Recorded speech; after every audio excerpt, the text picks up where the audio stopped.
whiria te taura, te kaia te korowai tuakiri. Kia rongo i te mana, kia rongo i te Māori, kia mā koha, kia mahana, kia wātea, tūraha. Ko te mihi tuatahi ki te ātua nāna nei, ngā mea katoa. Ko te mihi tuarua ki te hunga mate, haere atu rā. Ko te mihi tuatoru ki te hunga ora kua, hui mai nei. Tēnā koutou, tēnā tātou katoa.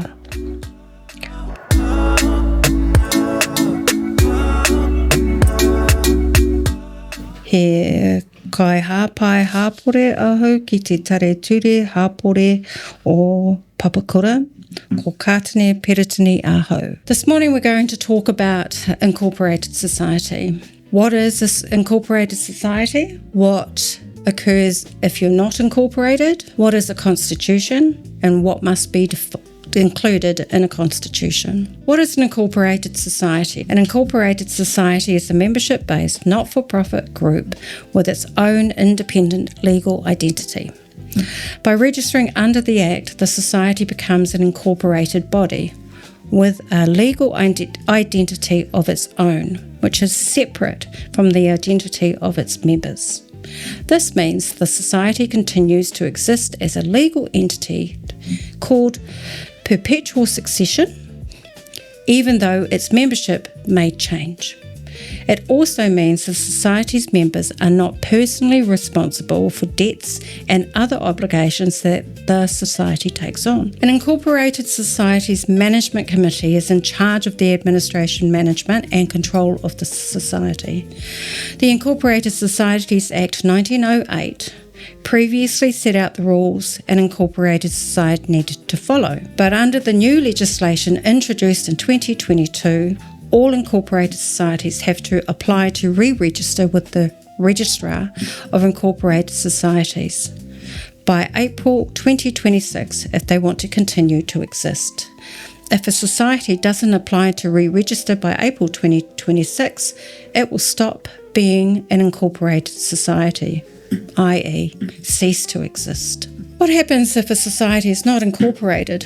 Your society would not have a separate legal identity to that of its members. This means members could be held personally liable for debts or obligations, such as leases, owed by the society. Similarly, your society could not own property or sign any new contracts in its name. Your society couldn't sue or be sued in court. Any court action would be taken by or against the members individually. The name your society uses will not have any protection. Another group could incorporate using the same name. Your society can't use the word incorporated or Inc. or the word manatopu as the last word of its name. Your society would not be required to have rules to govern it. This can become a problem if there is a dispute about how the society is run. Gifting property, including money, to a society that is not incorporated can be a problem. Right. For all incorporated societies, you must have a constitution. Your constitution is the core legal document that defines your society's purposes and sets out how it will be governed and operated. Under the 2022 Act, your constitution must now include specific provisions, such as formal dispute resolution procedures and the appointment of at least one contact person. On the Companies Office website, there is a Companies Office Constitution Builder that will help you draft this document, and it meets all the legal requirements and standards you need. While these tools provide a strong foundation, you should seek legal advice to ensure your constitution is tailored to your society's specific needs and fully complies with the new law. The constitution has to have the name of the society, and the name has to meet certain criteria. It can't be misleading about the society's purpose, it can't be offensive, and it needs to be different enough from existing societies' names so it's not confusing. Your constitution must clearly state the society's objects or purpose. It must be set up not for financial gain. Any profits have to be returned to the society to be used within the scope of its purpose. If a society breaches this rule with the permission or consent of an officer of the society, the officer can be fined up to $50,000. A society can recover a financial gain from a member, and the High Court can put a society into liquidation if it carries on for the financial gain of that member. The Constitution has to have rules setting out how a person becomes and stops becoming a member of the society. And for example, a person may consent to being a member by filling out a form. It's no longer possible for a person to become a member by default. Minimum membership. The society has to have at least 10 members. This is less than the minimum of 15 members required under the old Act, 1908. However, a member that is a body corporate, such as another incorporated society, counts as 3 individual members. Register of membership. Societies have to have a register of members, and the Constitution has to provide for arrangements for keeping the register up to date. This is really important for your secretaries once they are appointed, that they have to be aware of this particular rule as the society can request your register at any time if they so need.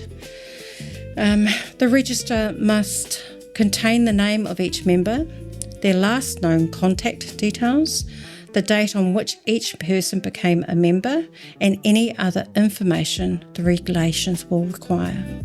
So again, it's really important that whomever is appointed as your secretary, they are fully aware of the requirement of this register and keep it updated. Now, your committee rules. Your society has to have a committee which is responsible for the society's management. This is different than the rules under the 1908 Act. The Constitution has to set out the composition, the roles, the functions, powers and procedures of the society's committee. This includes how they are elected or appointed and how they are removed. A society's committee needs to have at least 3 people called officers. The majority of officers on the committee must be either members of the society or representatives of body corporates that are members of the society. By default, a committee will have all the powers necessary for managing, directing and supervising the management, operation and affairs of the society. The Constitution can place limits on these powers. The Constitution has to set out how the chairperson will be elected or appointed, and if they will have a casting vote. A casting vote is an extra vote given to the chairperson when the votes on a matter are equally split. Your contact person. A society has to have at least 1 contact person, but no more than 3. The Constitution has to set out how the contact person will be elected or appointed. The contact person has to be at least 18 and ordinarily resident in New Zealand. They may hold other positions in the society in addition to being a contact person. If the contact person resigns, the position needs to be filled within 20 working days. If their details change, the society has to inform the registrar within 20 working days. And again, really important that your secretary is, or whomever your contact person is keeping these details up to date. Finances and recording. The Constitution has to set out how the society will control and manage its finances. For example, who has authority on your bank account and who will collect money owed to the society. How rules are amended. The Constitution has to set out the method your group will follow to amend the Constitution rules. To make amendments to a Constitution, the amendments have to be in writing and either approved at a general meeting of the society, or if the Constitution allows, amendments can be made by a resolution instead of a general meeting. If it's not specified in the Constitution, the resolution must be passed by a simple majority of the members who are entitled to vote. Amendments made by resolution instead of a general meeting. If this is allowed, then the amendment may be made by resolution approved by at least 75% of the members entitled to vote, or a higher percentage if that's what is set out in your constitution. Minor amendments. The Society does not have to follow the same process for minor or technical changes.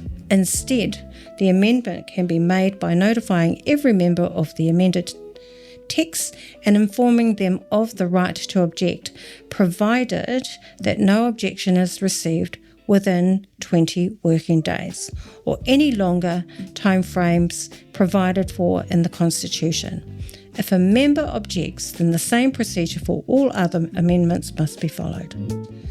Following any amendment to the rules, the Society has to give the Registrar a copy of the amendment and the amended Constitution. Again, very important for the Secretary to be aware of the timelines and the requirements for filing. Now, disputes resolution. The Constitution has to provide procedures for dispute resolution, including how a complaint may be made. The procedures have to be consistent with the rules of natural justice. That is, it must be procedurally fair. There is an optional dispute resolution procedure that a society's constitution may adopt. It's known as the safe harbour provisions. What is a safe harbour provision? If a society adopts the specific dispute resolution procedures found in Schedule 2 of the Act, it is deemed to comply with the legal requirement of natural justice. Safe Harbour provides a pre-approved framework for handling internal complaints, meaning the society does not have to worry that its own custom-made rules might be legally challenged for being unfair. These procedures cover disputes between members and officers or between members and the society itself. A dispute resolution process which adopts the safe harbour provision will be deemed to comply with natural justice. Right, general meetings. The Constitution has to set out arrangements and requirements for general meetings. A general meeting is one where all members of society are entitled to attend. This is different from a normal or ordinary committee or subcommittee meeting, for example, where only officers or members of the committee attend. The Constitution needs to include the following information about general meetings: the interval between annual general meetings, or AGMs, which have to be held once per year, information that must be presented at general meetings, when minutes must be kept, how general meetings must be called, if resolutions may be passed in place of general meetings, the time within which meeting and motion notices must be notified, the quorum and procedure for general meetings, including voting procedures, the arrangements and requirements for special general meetings, nomination of not-for-profit entities. If the society is liquidated or removed from the register, a society can't distribute surplus assets to its members. Instead, it has to distribute them to a not-for-profit entity. The Constitution has to name the not-for-profit entity or a category or description of a potential entity that will receive the surplus assets. Meaning, you must give it to a similar entity that has the same or similar purpose that you had created for your constitution. This is a key change from the 1908 Act, under which a society could distribute surplus assets among members. This requirement does not apply to racing clubs. After you've successfully built your constitution and met all the requirements within the rules and the regulations for your constitution, you are ready to have a little bit of fun and enjoy the reason why you've created your society. After the incorporation, you're required to operate within the scope of the purposes and rules set out in your constitution. If you act outside that scope of your society rules or purpose, these actions can be challenged. The registrar is responsible for deciding whether a society or officer of a society is complying with the Act. They can require a person to hand over any registers, records or other documents to monitor whether the society is complying with the Act. A person who does not comply with the registrar's requirements can be liable for a fine of up to $10,000. It's really important within our communities to, if we want to set up an incorporated society, that we understand what we're doing it for, and ensure that we manage our work and time frames within that. Having people wanting to be part of the society is really great. It's really also important that you have the right people on your committees, adhering to the rules, pretty much wanting to understand them to the point where you can never go wrong. It's a hard task to understand every single rule, but there is an incorporated society's website that will give you all the ifs, buts and maybes, and also give you solutions to any problems that you may have. I thank you for listening to my podcast and appreciate your time. Kia ora.